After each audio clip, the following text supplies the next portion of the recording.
Nós estamos aqui na conferência 70 anos de Israel e esse acontecimento, esse momento se reveste de uma oportunidade única.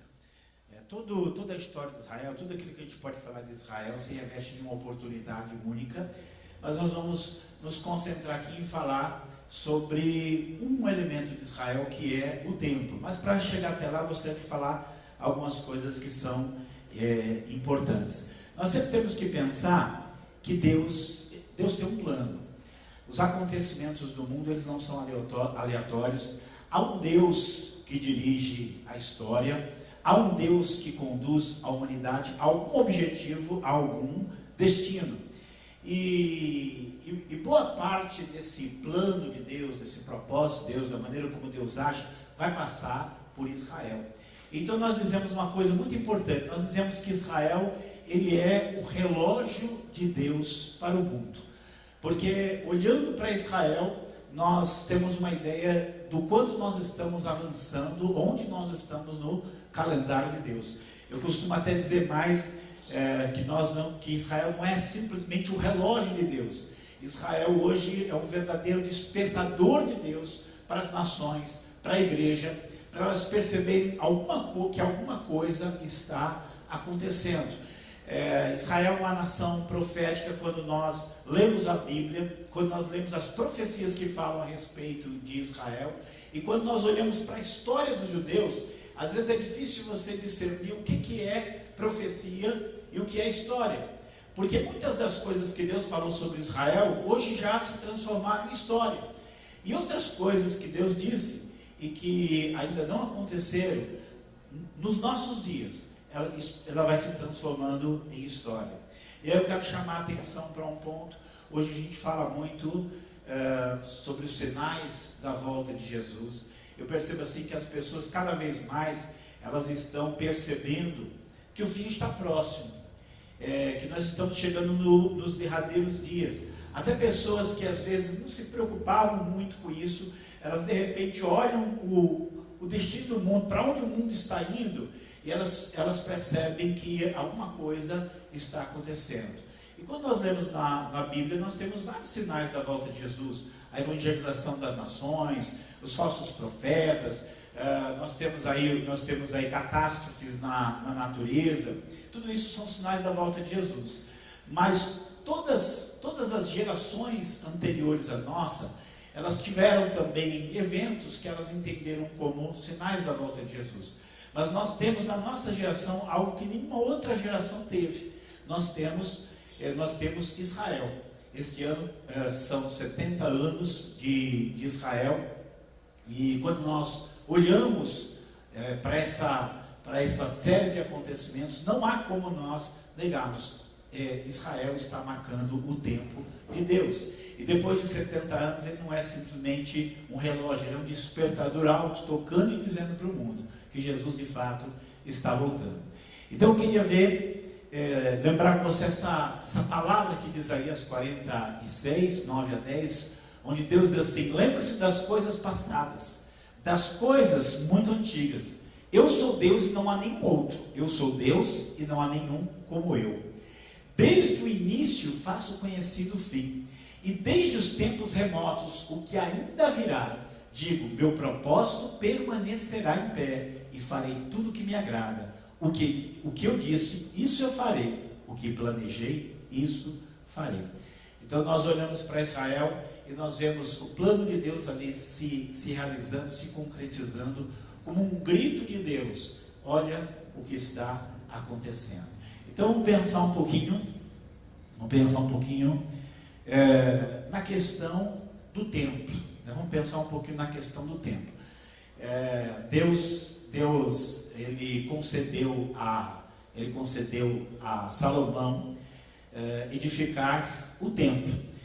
Davi quis edificar o templo e Deus não deixou Davi edificar o templo, porque disse que Davi havia derramado muito sangue. Mas Deus disse para Davi que o filho dele que viria depois dele edificaria o templo. E assim Davi disse para Davi: escolherei um dos seus filhos para sucedê-lo, um fruto do seu próprio corpo, e eu estabelecerei o reino dele. Será ele quem construirá um templo em honra ao meu nome. Então a gente entender que esse templo, ele não estava sendo erguido simplesmente pela vontade humana ou pelo propósito humano, mas havia um propósito divino nisso, naquela construção.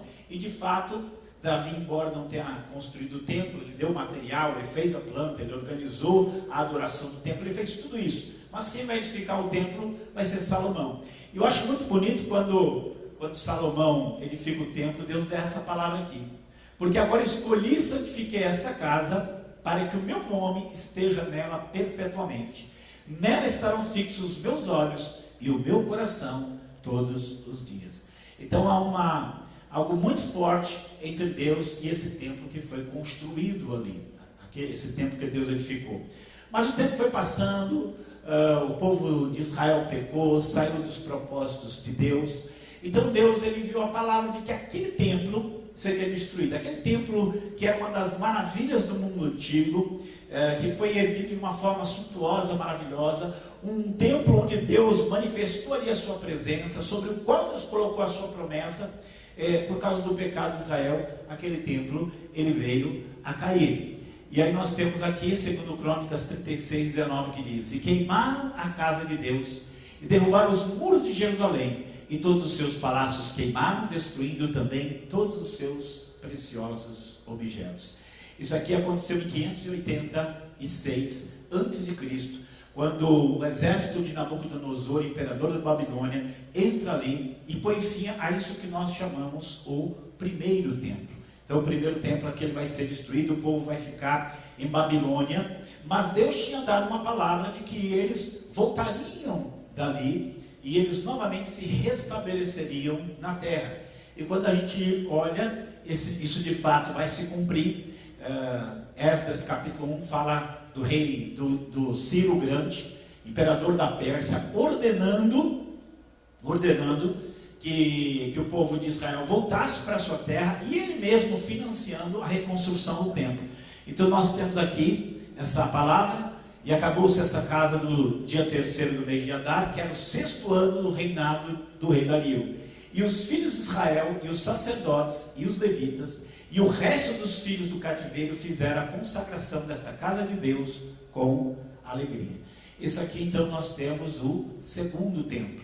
Ele foi reerguido e é muito assim interessante porque haviam pessoas que, naquele momento haviam pessoas que tinham visto o primeiro templo da época de Salomão, e haviam pessoas que não tinham visto. Para eles era aquela geração nova, era a primeira vez que eles viam o templo erguido. E ambos os grupos ali, eles começam a chorar. Os mais velhos, porque viram que aquele templo não tinha a mesma beleza, a mesma suntuosidade do primeiro. E o outro grupo chorava porque eles estavam vendo ali o templo erguido, e para eles foi uma alegria muito grande. E embora esse templo não tivesse a mesma beleza, não tivesse a mesma suntuosidade, ele era ali o templo que havia sido reerguido, e ele ia ser modificado.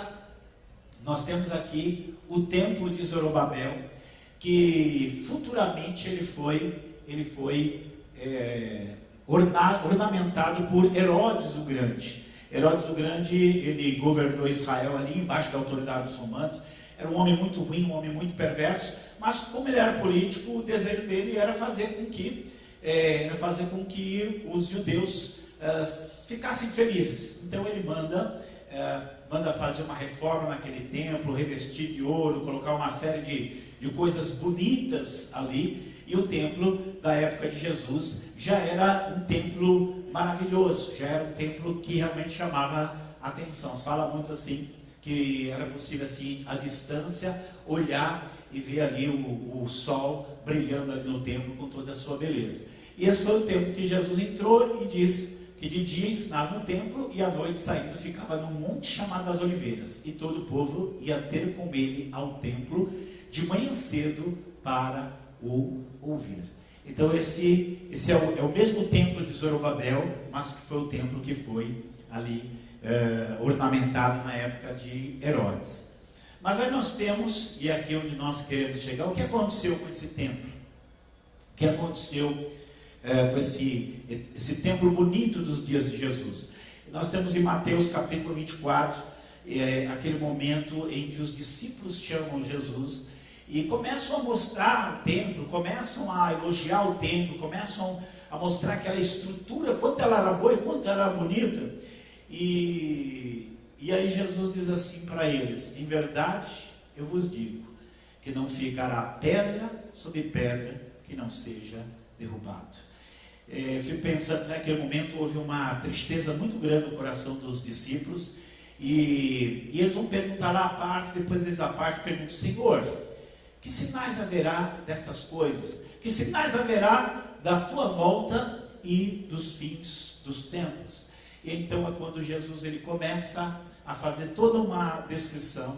Ele faz todo o seu sermão profético ali, Mateus capítulo 24, Marcos 13, Lucas 21, e todas essas passagens ele está falando sobre a queda de Jerusalém e ao mesmo tempo apontando para aquilo que ia acontecer no futuro.